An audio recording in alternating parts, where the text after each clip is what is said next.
Steingraber Performance Knives Shark, also known as the SPK Shark. Have a EDC sized fixed blade right here. Super thin slicey grind in Vanax blade steel with an excellent heat treat. This sharpened up beautifully. I took this to 15 degrees per side, which you can see how small that edge bevel is. That is because of how thin this knife is behind the edge. And see how nice and even and consistent and symmetrical the edge bevel is? That is because this is a nice, precise, even grind. And that is something that I really love to see as a sharpener. Nothing is worse than when you have a very uneven blade grind that you're working with.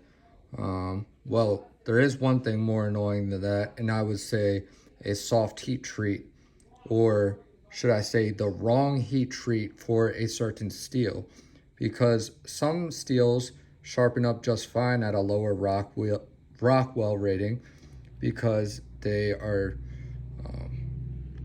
you know, they're just not a super hard steel, but they can still deburr and don't have any issues.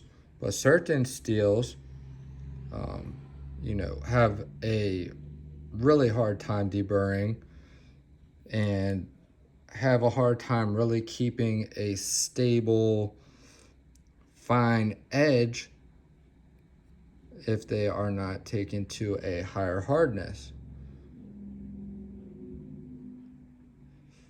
But everything on this one seems to be executed very nicely, sharpened up wonderful, extremely sharp.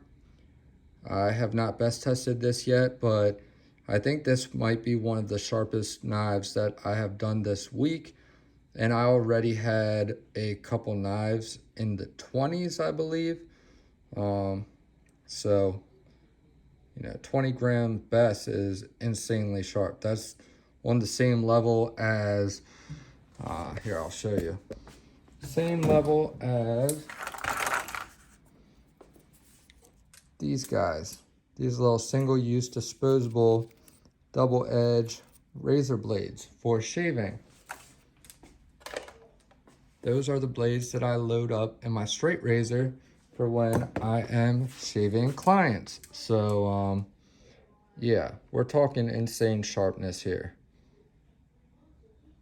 And one thing I'll note, besides all of that, is that this is just a beautiful, beautifully done knife, even down to his choice of grit that he did the belt finish with. It's a nice, really nice looking grind. I like how, you know, it's, well, of course it's going to run parallel with the Ricasso, but yeah, I like how it looks like it's on a slight angle. Really nice looking. I did put in a sharpening choil here, which I appreciate. However, because of the angle the Ricasso is at, when you are clamping this in a fixed angled sharpening system, you really can't, where you need to clamp it, you really can't get this Ricasso out of your way. So you're just gonna have to be careful, approach it with caution. And there's not enough room here to really put a zip tie in there, or else you won't be sharpening the entire edge. So that was a little bit of a tough spot. If I had any constructive criticism to give on this knife, would be to maybe do a little bit larger of a sharpening choil if you are going to do a sharpening choil. You know, just get the end of the edge out just a little bit more than where it is. You can see that little, kind of a little hump to the edge bevel. Let's see if I can get a better view on this side. Oh,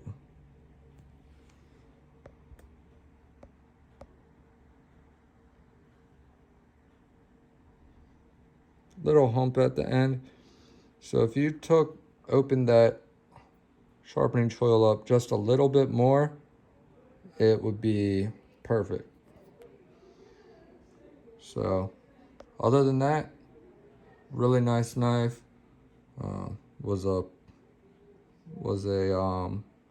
joy to sharpen. And